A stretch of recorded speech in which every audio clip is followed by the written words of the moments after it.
A sharp screech of metal scraping against porcelain sliced through the low murmur of voices.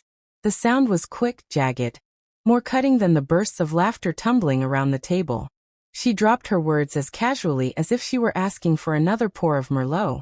"Sometimes I wish I'd chosen my first love instead," she said. The table erupted into laughter. Her sisters, her friends, even her mother, whose head snapped back with a shrill, barking cackle. I didn't join them. My fork rested still on the plate, my heart beating faster even as I curved my lips into a practiced smile. Then I spoke just one line. And suddenly the air froze, the whole room still as a crypt. She never spoke another word to me after that. 10 years married. Endless nights spent chasing her dreams, bearing the weight of our shared burdens. I thought we were a team. When her career faltered, I carried us financially. When her mother's health declined, I stayed through the long nights at her side. When insecurity gnawed at her, I was the voice reminding her she was enough. But love is a coin with value only when both contribute. I gave everything. She reserved hers for another. The signs were faint at first. Late-night messages. Her phone always face down on the counter. An eagerness for girls' nights that suddenly became routine. I told myself I was imagining things, but mistrust lingers like smoke in the air. Then came the night. She whispered another man's name in her sleep. Not mine, his. I lay awake, staring at the ceiling as the hours dragged on, each second cutting deeper into my chest. That night changed me. The warmth I once carried hardened into resolve.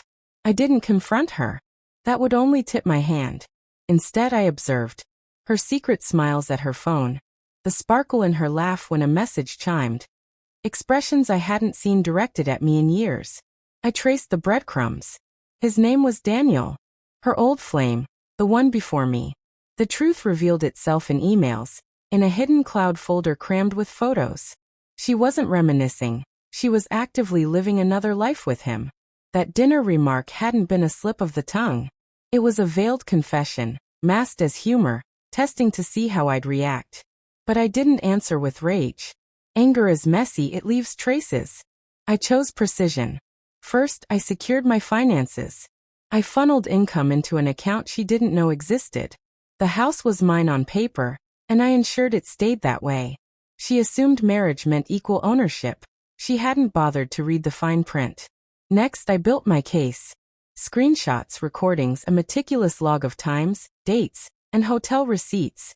Evidence powerful enough to bury her in court. Then I quietly sowed doubt. Her friends admired me. Her family respected me.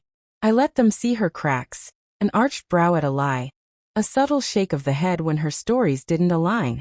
Suspicion spread like slow poison. Patience was everything.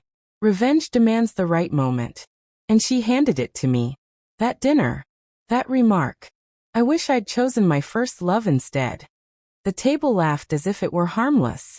I kept my smile calm, unshaken, cool as ice. And then I said, "Funny. He seems to think the same. You should have married him. I've read your messages." Forks froze. Glasses trembled in uncertain hands.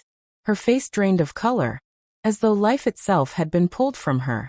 My voice stayed steady, the silence making every word echo louder. Her mother's jaw fell open. Her sister's laughter died mid-breath, eyes locked on her, not me. For once, I wasn't the one on display. She stammered, "What are you talking about?" But her voice cracked, betraying the guilt already written on her face. I leaned back, deliberate, composed. "Check her phone," I said. "Unless she's already erased everything." No one moved, but they didn't need to. The damage was done. I rose, slid my chair neatly into place, and walked out, leaving her stranded in the wreckage. She never spoke to me again. Not that night. Not the next morning. Not when the divorce papers arrived with her name neatly signed at the bottom. Her friends reached out, apologizing on her behalf. Her mother begged me to reconsider. I didn't. I handed everything over to my lawyer. She walked away with nothing but her clothes and her shame. Daniel didn't stay either. She set fire to our marriage for him, and he left her in the ashes.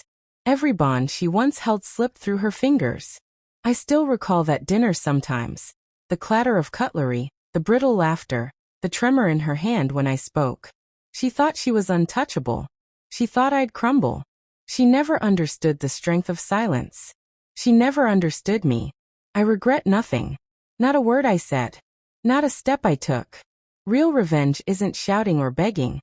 It's letting someone confront their reflection in a room full of people who finally see the truth. When I walked out that night, I was no longer the man she betrayed. I was the man who ended her facade. She wished she'd chosen her past. I only wish she'd kept that thought unspoken. In the end, we both reaped what we sowed.